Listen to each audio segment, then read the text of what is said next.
Hi everyone, in this part I will explain what retirement planning is and why it's important. Retirement planning means getting ready for life after we stop working. It's not just about money, it's also about how we want to live. For example, where we will stay, what we will do, and whether we fully stop working or stay a little active. Financially, we need to know how much money we will need, where it will come from, like EPF or investments, and how to manage our spending. If we start saving and planning early, our money has more time to grow, and we will feel more prepared later on. This is very important in Malaysia because by 2030, we will have more elderly people, but many still don't have enough savings. That's why early planning is really important for everyone. Now, I will talk about why retirement planning is important. Retirement planning helps us live a comfortable life after we stop working. It's not just about money, it's also about health and how we want to live. First, people now live longer, up to 80 years, so we might spend 20 to 30 years in retirement. We need to make sure our money lasts. Second, when we get older, health problems happen more often.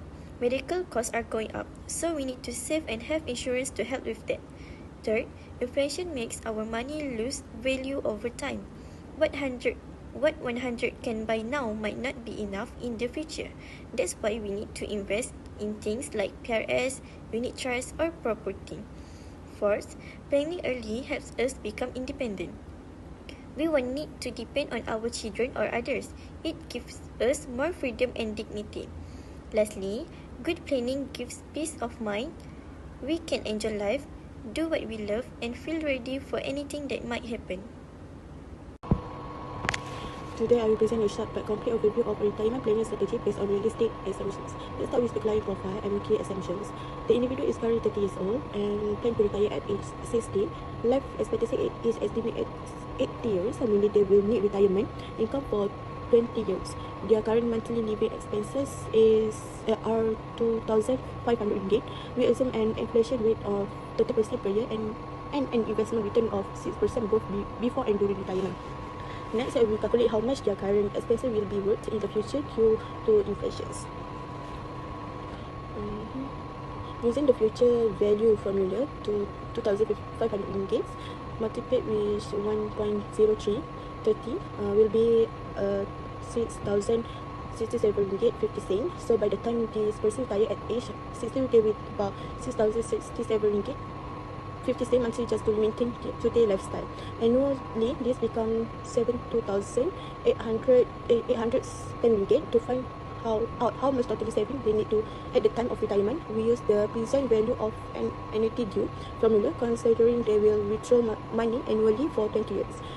The total requirement retirement amount is approximately 8,085, 3,028.20 cents. This is the goal to accumulate almost 800,000 ringgit by age. Now let's move on the saving plan. Need to reach the retirement goal. We use the future value of ordinary annuity formula to determine how much this person need to save each year of or months.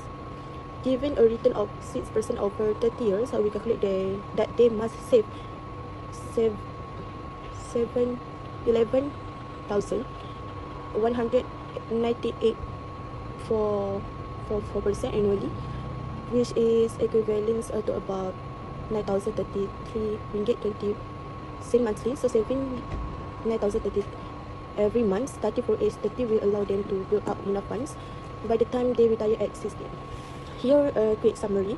Their monthly expenses at retirement will be 6,067 ringgit 50 cents. Their annual expenses will be 72,810 ringgit. To support their 20 years of retirement, they will need a total of, and they need to save 932 monthly for 30 years to reach that target. In conclusion, this bank proof that retirement is achievable even for an average income earner if they begin saving early and invest consistently. So for my part, I'll be presenting about savings and investment strategy. So first off, we need to know what is the objective of savings plan and why we need to savings start from now. First off, it is to ensure the sufficient income after post-working, meaning that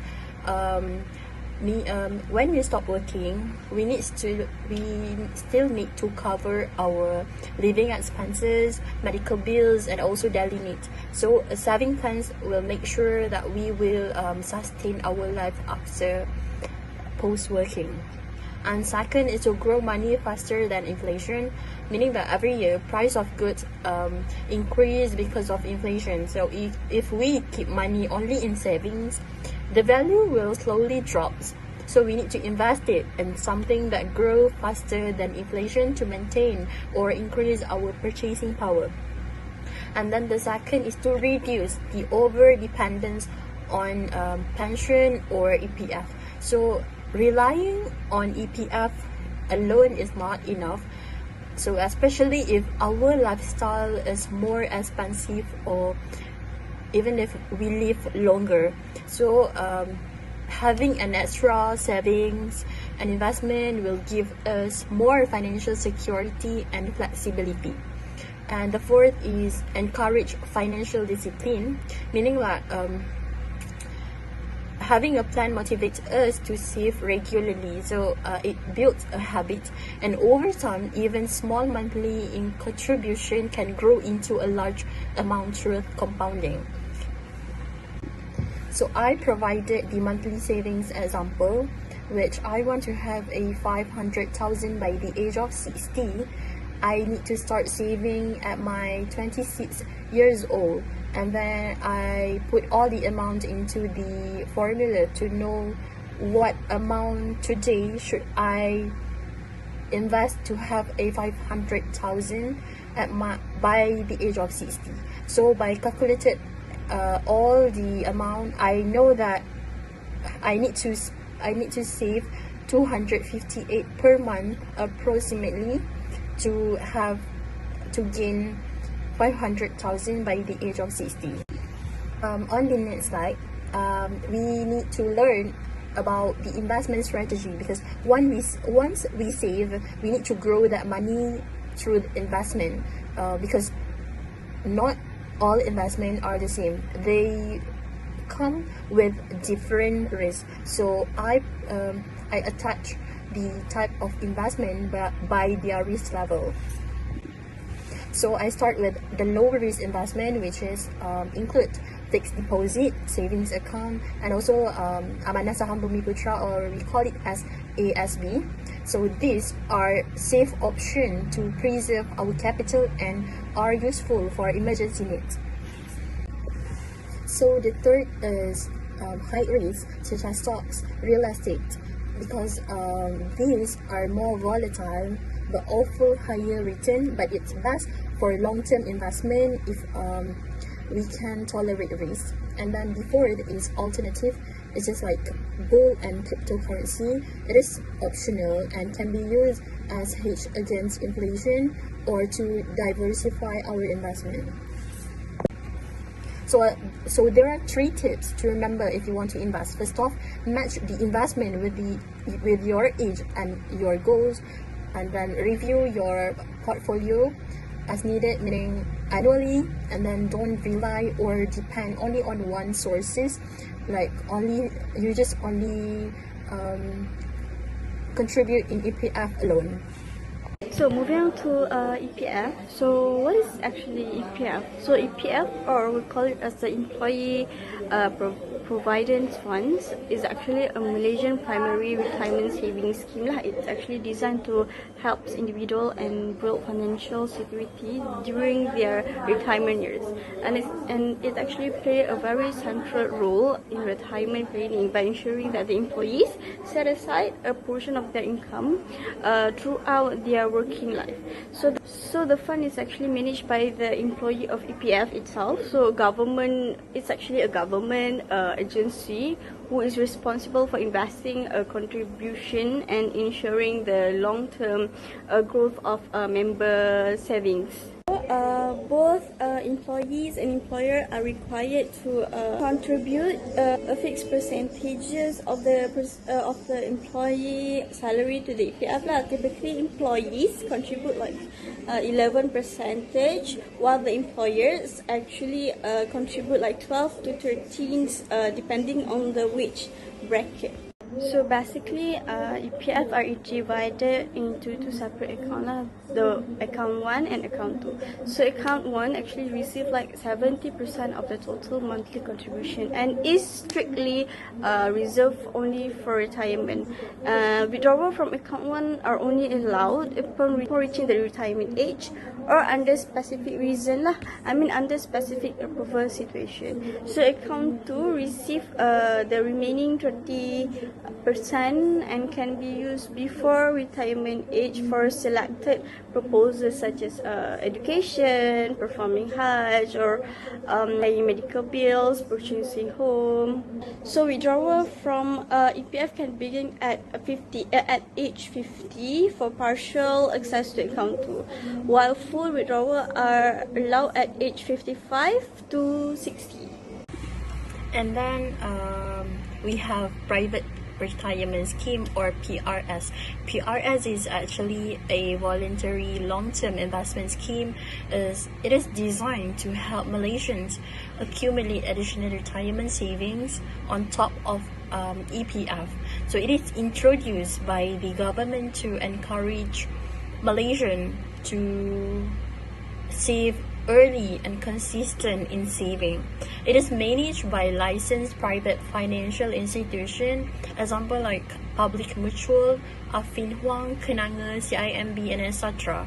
So the key features in PRS is voluntary, meaning that you yourself decide on how much and how often you contribute in PRS. So there is no fixed amount. And then second is it is open to all Malaysian age above 18, and it is locked in until age 55. It is promotes long-term saving discipline. And the last one is low entry point, meaning that you start saving with a little, as much as only 100 ringgit. Personal investments help us prepare for the future, especially when EPF or pension might not be enough. As we all know, the cost of living and healthcare is rising. So, what is personal investments? It means using our own money to invest in things that can grow or give income over time. There are a few types, which is unit trust, that's mean managed by professionals and low risk. The second one is stocks, higher return but risky and better for younger people. The third one is bonds, more stable, good for all the investors. Next, real estate, like property that can give rental income. Next, gold, protects our money from inflation. The last one is small businesses, can give extra income but risk in higher. Before investing, we must know our goals, risk level, and how long we want to invest. Lastly, diversify your investments. Don't put everything in one place. Assalamualaikum and hi everyone. Now I will explain about pension. Pension is a monthly income provided by the government after retirement, and it is only for public sector worker, meaning government employees. Unlike EPF, you don't have to contribute monthly, but you need to work at least 10 years and retire at the age of 60. And beside money, pensioners also enjoy medical benefit like free or cheaper treatment. So the formula to calculate pension is last salary times years work times 1 divided by 600. So this calculation usually give us about 50 to 60 of our last salary. Let's look at the advantages and limitation of pension. For the advantages, you will get monthly income for life and your salary is not deducted for this benefit. And you will also get a one-time cash payout when you retire. And you can also enjoy free treatment at the government hospitals. And in some cases, your family might be support after your death. But there are also downsides, which is the limitations. It's only for government workers. The amount is fixed, so it might not be enough for your future due inflation. And it's unlike EPF or PRS. There's no investment growth, and you don't have full control over the money. Now I will explain how assets such as houses, rental property and land can serve as important sources of income during retirement, especially here in Malaysia. First, let's talk about home. In Malaysia, most retirees own a house, and once the home loan is paid off, it becomes a valuable asset that provides stability without monthly payment. But as people grow older and their children move out, living in large home may not be practical anymore. That's why many retirees choose to downsize. Like they sell their big house and buy a smaller one. The money left over from the sale can be used to cover daily expenses or be invested for future needs. However, selling a home can be emotionally difficult, and maintaining it can be tiring as people age. Next, we have rental properties. That this could be a second apartment or a vacation home. Renting it out can give retirees a steady monthly income. For example, if a retiree rent out a flat for 1,500 ringgit a month, they end up for 80,000 ringgit per year, and it will be very helpful income stream, especially for those without a pensions. The property can also increase in value over time and pass on to their children, but this option comes with challenges like dealing with difficult times, property repair and months without rent if the unit is empty. Another valuable asset is land, often inherited or bought early, and land can increase a value over time, especially if located near growing areas. Although land doesn't provide monthly income, it can be sold later for a good price or leased out for agriculture or business. The good thing is the land requires low maintenance, and retirees can even sell it in smaller portion if needs. The downside is that it's not easy to turn land into cash quickly, and unclear land titles can cause legal issue. Some retirees are lucky to have a combination of all three: a home to live in, a second house to rent out, and a plot of land as backup. This kind of diversification offers flexibility and protection, so even if one asset loses value, the other can still support them financially. In summary, assets like home, rental, house and land are extremely important in retirement planning. Each one has its own advantage and disadvantage, but with careful management and the right timing, they can provide a stable and peaceful retirement life. So moving on to the issues and challenges in retirement planning, one of the significant challenge is the delay retirement planning, because many people, they actually prioritize lifestyle choice over long-term goals. So actually the delay can be serious consequences, because starting late means individual have fewer years to benefit from compound return lah.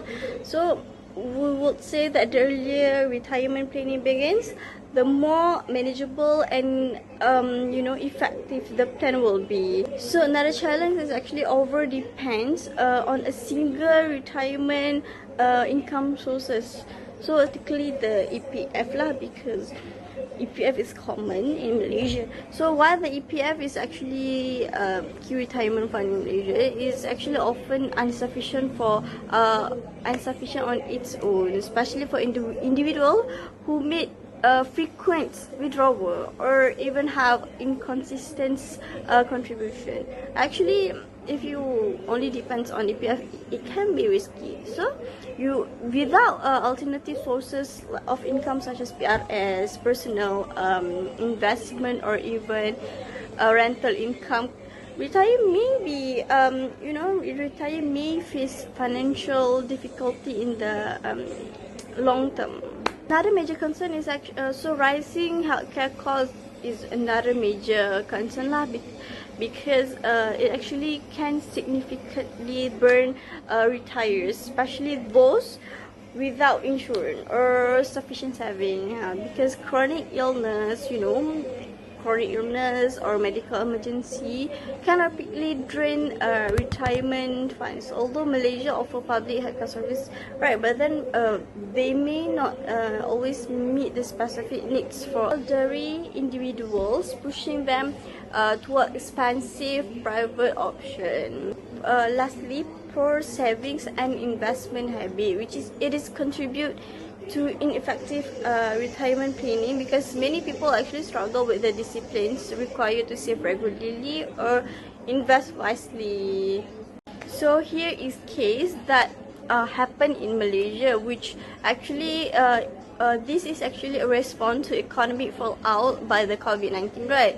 So the Malaysia government introduced several emergency financial assistance schemes. So this is actually one of the financial assistance scheme lah, which is ILSRI withdrawal facility under EPF. So they actually implemented this with the intention of easing immediate financial burn on citizens. So it is actually introduced on March 2020. So ILSRI actually allow EPF members to withdraw up to RM 500 per month from their account too, for a period of 12 months. We will observe that in total, over 5.60 million members took advantage of the scheme, withdrawing a collective RM 80.1 billion from their retirement saving. So because of this, it actually critics argue that the scheme actually undermined the very purpose of EPF, which is to provide long-term financial security after the retirement. So here is the second issue that happened in Malaysia, which is a delayed retirement in Malaysia due to rising living costs. So actually, retirement is viewed as a time rest and reflecting decades after hard work.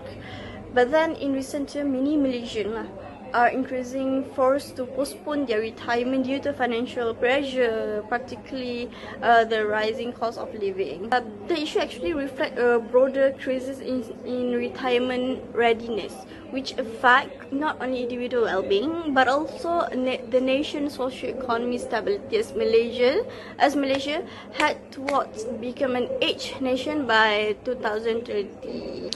So one of the main reasons for delayed retirement is the insufficient saving in the EPF itself, because according to EPF statistic, only a small percentages of Malaysia meets the basics target of M2,140 by the age of 50.